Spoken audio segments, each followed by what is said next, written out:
Yeah, there still are ways to scam Google, cheat Google into ranking you higher for certain keywords. I don't recommend it. It's usually short lived. There's no guarantees. And I'm pretty sure you don't want to go to sleep every single night thinking about, hey, is Google's going to be smart enough tomorrow to uncover what I'm doing? Usually it happens through link buildings as well as PBN. There's a whole bunch of black hat stuff that you can do.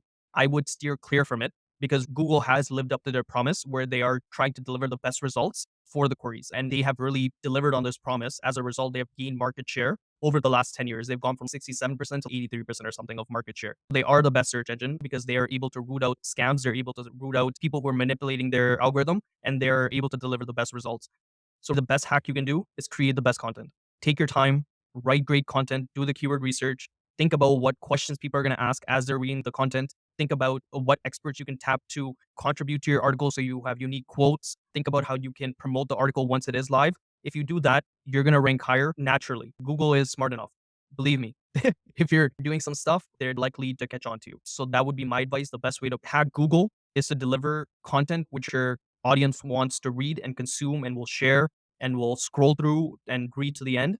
That's how you scam Google at this point. It's through user signals, and it's not easy as doing some of the other things. But with some of the other things, Google has consistently caught on to those people. And if you're looking to build a website that you hope to be around for the next 10 years, as someone who's been in the space for 9 years, Google has changed 80%.